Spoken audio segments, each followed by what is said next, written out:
बच्चों हम लोग जो है कोऑर्डिनेट ज्योमेट्री का सुपर फास्ट रिवीजन का लेक्चर थर्ड देखेंगे। ठीक है, प्रीवियस में हम लोग देखे लेक्चर फर्स्ट और सेकंड, जिसमें हम लोग देखे कॉन्करेंस लाइन क्या होती है। प्रीवियस लेक्चर सेकंड में हम लोग देखे थे कॉन्करेंस लाइन के बारे में, फुट एंड इमेज को कैसे फाइंड करते हैं। ठीक है, एरिया पैरेललोग्राम का फार्मूला क्या होता है। ठीक है, इंटरसेप्ट का फार्मूला क्या होता है, उसमें ये सब फार्मूले पे हम लोग देखे थे। ठीक है, और कुछ सेंट्राइड से रिलेटेड भी क्वेश्चन लगाए थे। इसमें जो है हम लोग जो है इसमें भी बहुत इंपॉर्टेंट क्वेश्चन रखे गए हैं। ठीक है, जो एंट्रेंस एग्जाम में आने की संभावना जो आ सकते हैं एंट्रेंस एग्जाम में। ठीक है, तो एक एक करके इसमें क्वेश्चन को हम लोग डिस्कशन करेंगे। तो ये लेक्चर हम लोग का कौन सा, थर्ड लेक्चर। ठीक है, लेक्चर थर्ड में पहला क्वेश्चन हम लोग देखेंगे। फर्स्ट क्वेश्चन,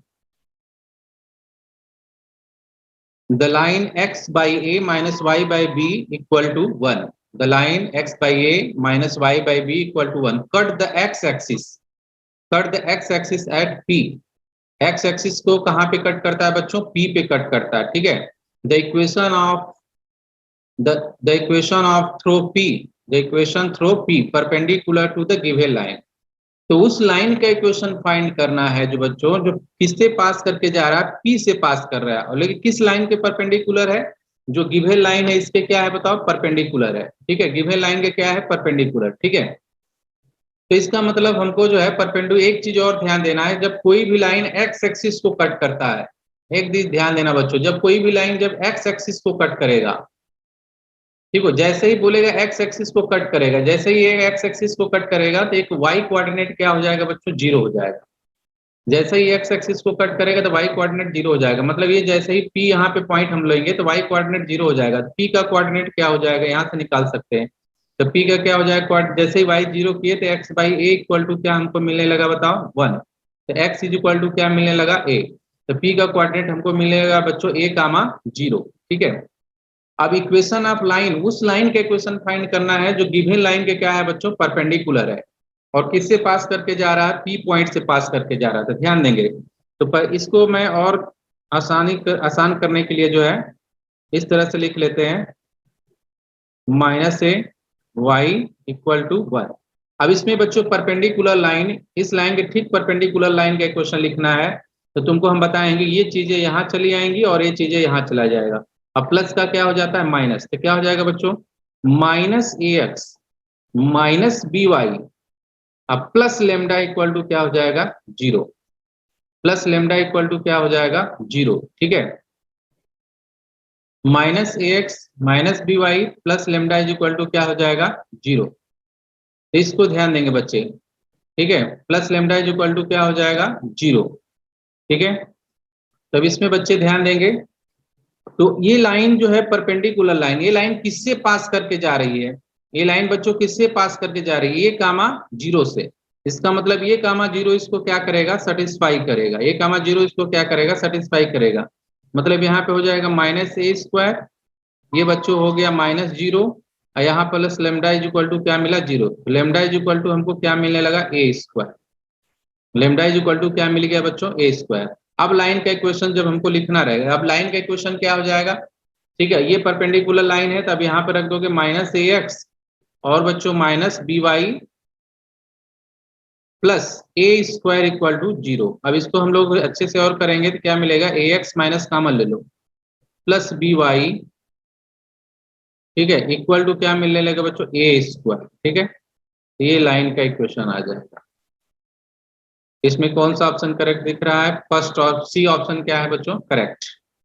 तो ध्यान देना, इसमें सी ऑप्शन क्या हो जाएगा, करेक्ट। चलो नेक्स्ट क्वेश्चन हम लोग देखेंगे।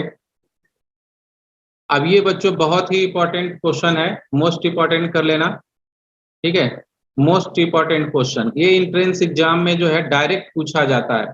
कोऑर्डिनेट ज्योमेट्री का कहीं भी बेसिक से अगर क्वेश्चन आ गया, ठीक है, तो ये क्वेश्चन आ जाता है एंट्रेंस एग्जाम में। ठीक है, एरिया से भी, एरिया बाउंडेड रीजन में भी ये इंपॉर्टेंट क्वेश्चन है। ठीक है, ये ध्यान दीजिए, तो फार्मूला ही पूछा गया है, ये फार्मूला याद होना चाहिए तुमको, A mod x, A mod x. इसका लोकस भी पूछा जाता है, इसका लोकस याद रखना, दो तरीके से क्वेश्चन आए, तो लोकस का क्वेश्चन आ जाता है, ठीक है, या तो एरिया का क्वेश्चन आ जाता है, फार्मूला डायरेक्ट आ जाता है, या तो इस पे फार्मूले पे क्वेश्चन आता है। तो फार्मूला अगर बच्चों को याद है तो क्वेश्चन भी याद है। इसका लोकस बच्चों स्क्वायर होता है, याद रखना इसका लोकस क्या होता है, स्क्वायर होता है।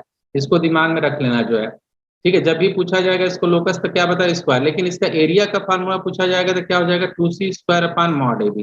ये फार्मूला है, तुम एकदम याद रखना, ठीक है। इसलिए ऑप्शन ए कौन सा गया, बी। ये तो फार्मूला डायरेक्ट क्वेश्चन पूछा गया है, ठीक है। हम लोग नेक्स्ट क्वेश्चन की तरफ बढ़ते हैं। चलो, ये तो पीछे हम लोग देखे थे, अभी याद हो जाना चाहिए अब तक, क्योंकि लेक्चर फर्स्ट में ही हम लोग देखे थे, इस पे 2 क्वेश्चन कम से कम लगाए थे। एरिया ऑफ पैलोग्राम, इसके एरिया का फार्मूला बताए थे। पैलोग्राम के एरिया का फार्मूला सभी बच्चों को याद हो जाना चाहिए, ठीक है। अगर इसको ए बी, एक बार और देख ले, सी डी, तो इसमें क्या हो जाएगा बच्चों, A X B Y plus C one equal to 0। यहाँ पे बच्चों A X B Y plus D one equal to, अगर इसको हम लोग 0 कर देते हैं, यहाँ पे इसको कर देते हैं A one X B one Y plus D two equal to 0। यहाँ बच्चों A one X B one Y plus C two equal to 0। तो एरिया, इसका एरिया का जो फार्मूला निकल के आता है, तुम लोग को बताए हैं, एरिया का फार्मूला क्या हो जाता है, area is equal to mod C1 minus D1 mod, याद रखना बच्चों, मॉड C2 माइनस D2 अपान डिटर्मिनेंट्स A1, A1 की जगह A हो जाएगा, A B, और यहाँ बच्चों हो जाएगा A1 B1, ठीक है।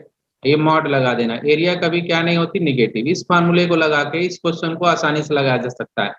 अब ये जो चीजें हैं बताएगा कि कौन सी लाइन पैरेलल है, इसमें ये देखना है, ठीक है। तो पहले इस लाइन को अच्छे फॉर्म में ले आओगे, तो इसलिए इस लाइन को पहले ले आते हैं। तो इसको क्या बन जाएगा, mx minus Y equal to 0। ये फर्स्ट हो गया। ये क्या मिलेगा, mx minus Y plus 1 equal to 0। ये बच्चों सेकेंड हो गया। ये क्या हो जाएगा, nx minus Y equal to 0। ये थर्ड हो गया। ये क्या हो जाएगा बच्चों, nx minus Y plus 1 equal to 0। ये क्या हो गया, हमारा फोर्थ हो गया, ठीक है।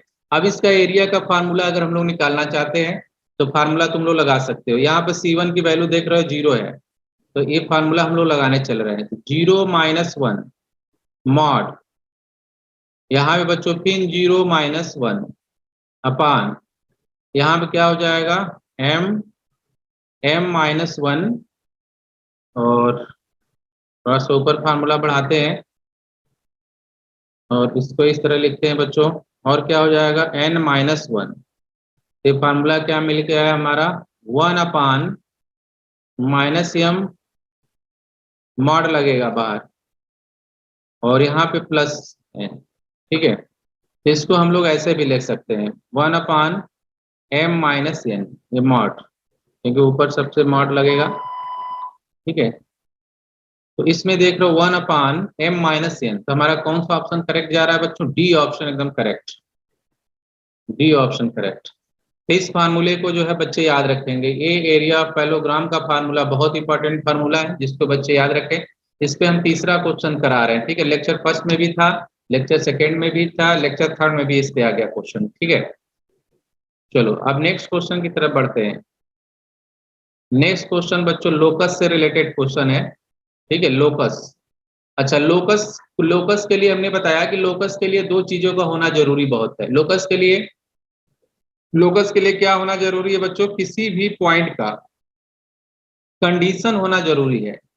लोकस में क्या होना चाहिए, मूविंग पॉइंट अंडर 1 और मोर कंडीशन, ठीक है। अगर मान लो यहाँ मूविंग पॉइंट अंडर 1 और मोर कंडीशन, जो भी पॉइंट घूम रहा है जिसका भी लोकस फाइंड करना है, ठीक है, कंडीशन के अकॉर्डिंग घूमना चाहिए। उसमें क्वेश्चन में जब भी पहचानना है, कंडीशन पहचानना है, ठीक है। तभी उस पॉइंट को उस कंडीशन में क्या होना पड़ेगा, इन्वॉल्व होना पड़ेगा, ठीक है। उस पॉइंट को उस कंडीशन में जब तक नहीं रखोगे तब तक जो है उस पॉइंट का क्या नहीं मालूम हो पाएगा, लोकस। अगर लोकस फाइंड करना है तो उस पॉइंट को उस कंडीशन में क्या होना पड़ेगा, इन्वॉल्व होना पड़ेगा, ठीक है। तो पहला चीज, जब भी लोकस का क्वेश्चन आता है तो बच्चों को ये ध्यान देने की जरूरत है जैसे ही लोकस का क्वेश्चन देखोगे तो तुम्हारे दिमाग में आना चाहिए कि इस क्वेश्चन में कंडीशन क्या है, ठीक है, और किस पॉइंट का लोकस पूछा जा रहा है, उस पॉइंट को उस कंडीशन में क्या होना पड़ेगा, इन्वॉल्व होना पड़ेगा। जैसे मैंने इस क्वेश्चन को देखा कि ए पॉइंट दिया हुआ है 2,3, B -2,3 are two vertices of triangle, and third vertex move on the line, और थर्ड वर्टेक्स ट्रायंगल का कहां मूव कर रहा है, तो सबसे पहले एक ट्रायंगल बना लेते हैं, ठीक है, और इसको हमने नाम दे दिया ए, इसको दे दिया बी, इसको दे दिया सी। ये हमारा क्या हो गया 2,3, और ये क्या हो गया -2,1, और ये हो गया हमारा x, मान लो इसको y मान लेते हैं, और इसी पे कौन लाइन लाई कर रही है, ये लाइन, ध्यान देना, इसी पे कौन लाइन लाई कर रही है 2x + 3y = क्या बताओ बच्चों 9, ये लाइन इसी पे लाई कर रही है, ध्यान देना। तो हम लोग को जो है किसका लोकस फाइंड करना है, then the locus of centroid of triangle, locus of centroid of triangle, इस ट्रायंगल के सेंट्राइड का लोकस फाइंड करना है, ठीक है, ये सेंट्राइड होता है, centroid intersection of medians is called centroid. Centroid की डिफिनीशन सभी बच्चों को मालूम है, intersection of medians is called centroid, ठीक है, मीडियन के इंटरसेक्शन को ही बच्चों हम लोग क्या बोलते हैं, सेंट्राइड बोलते हैं, मीडियन के इंटरसेक्शन को ही क्या बोलेंगे, सेंट्राइड, ठीक है। अब इसमें सेंट्राइड को निकालने के लिए अगर किसी भी ट्रायंगल का 3 वर्टेक्स दिया हुआ है, ठीक है, तो उसका फार्मूला होता है, मान लो x1 y1 x2 y2 x3 y3 दिया है, सेंट्राइड का फार्मूला बच्चों को याद होना चाहिए, x1 + x2 + x3/3 y1 + y2 + y2/3, ठीक है, y1 + y2 + y3/3, ठीक है, ये सेंट्राइड का अगर फार्मूला याद है तो क्वेश्चन लग जाएंगे। फिर लोकस पूछा गया है तो इसका, तो इसको बच्चों हम लोगों ने h, k मान लिया, इसको x y मान लिया, ठीक है। तो अब हमने सेंट्राइड का फार्मूला लगाया, h = क्या आ जाएगा हमारा 2, यहाँ पे x -2/3, ये इससे बच्चों कैंसिल हो गया, यहाँ से x की वैल्यू हमको आ जाएगी, x की वैल्यू क्या मिला बच्चों 3h मिल गया। अब यहाँ k = क्या मिल जाएगा बच्चों 3 + 1 + y/3, ठीक है, तो यहाँ से क्या मिल जाएगा, y की वैल्यू क्या मिल जाएगी 3k - 4, ठीक है। तो x की भी वैल्यू आ गई, y की वैल्यू आ गई, लेकिन हमको लोकस फाइंड किसका करना है बच्चों, hk का लोकस फाइंड करना है। लोकस में मतलब इसका फाइंड करना है, जब तक इस hk को इन्वॉल्व नहीं करेंगे कंडीशंस, मतलब वो लाइन थर्ड लाइन कहाँ से पास कर रही है, थर्ड वर्टेक्स से। अब यहाँ पे ध्यान दोगे, अब हमने x y की वैल्यू निकाली, इस x y की वैल्यू यही है, इसमें रख दोगे, x y की वैल्यू h के फॉर्म में रखो, जैसे ही तुम h के फॉर्म में रखोगे तो 2 3h +3, यहाँ पे हो जाएगा 3k - 4, ठीक है, = क्या मिला 9, 3 यहाँ से कॉमन ले लोगे, क्या मिलेगा 2h + 3k - 4 = कितना 3, ठीक है, क्या मिला बच्चों 2h + 3k = क्या बताओ 7, इसको हम लोग क्या लिख सकते हैं 2x + 3y = क्या बताओ 7, ठीक है, ये इधर आ जाएगा, इसका रिजल्ट क्या आ गया 7। आप देख रहे हो कि यहाँ पे किसी भी कोई भी ऑप्शन मैच नहीं कर रहा है, कोई ना कहीं जो है, ये जो है ऑप्शन पहला जो है होना चाहिए था, लेकिन यहाँ पे 7 होना चाहिए, ये रॉन्ग हो गया, ठीक है, ये आना चाहिए 2x + 3y = क्या बताओ 7, इसको ऑप्शन ये जो है बच्चों रिजल्ट करेक्ट है, ठीक है। इस तरह से हमने इस क्वेश्चन का क्या फाइंड कर लिया लोकस। इसमें बच्चों को सेंट्राइड को ध्यान में देना चाहिए, लोकस के लिए क्या कंडीशन होना चाहिए बच्चों को ध्यान रखना चाहिए, क्योंकि जब तक कंडीशंस लोकस के क्वेश्चन को जब भी लगाओ तो उसमें पहचानो कि कंडीशंस क्या है, जब तक कंडीशन नहीं आएगा तब तक लोकस के क्वेश्चन नहीं आ पाएंगे, ठीक है। और उस कंडीशन में जिसका भी लोकस फाइंड करना है, उस कंडीशन में उसको क्या होना पड़ेगा, इन्वॉल्व होना पड़ेगा, ठीक है। नेक्स्ट क्वेश्चन की तरफ बढ़ते हैं। चलो बच्चों नेक्स्ट क्वेश्चन भी हमको आ गया, लोकस का ही क्वेश्चन पूछा गया, नेक्स्ट क्वेश्चन भी हमको locus of mid point of portion intercepted between the axis by the line इतना, ठीक है, x cos alpha + y sin alpha = क्या बताओ बच्चों p, ये दिया हुआ है। तो पहले मैं इस लाइन को ऐसे लिख लेता हूँ, और यहाँ पे a लिख लेते हैं और b ले लेते हैं। सभी बच्चों को इंटरसेप्ट फॉर्म का इक्वेशन याद है, x/a + y/b = 1 होता है। मैं फर्स्ट लेक्चर में इसको बताया था कि इंटरसेप्ट फॉर्म का फार्मूला क्या होता है, ठीक है, कैसे वर्क करता है, ये सब सारी चीजें बताया था। लेकिन ये जो है जैसे ही x cos अल्फा हमारा, ठीक है, x cos अल्फा, ध्यान देंगे बच्चे, एक मिनट, इसमें बच्चे ध्यान देंगे, जैसे ही इसमें जो है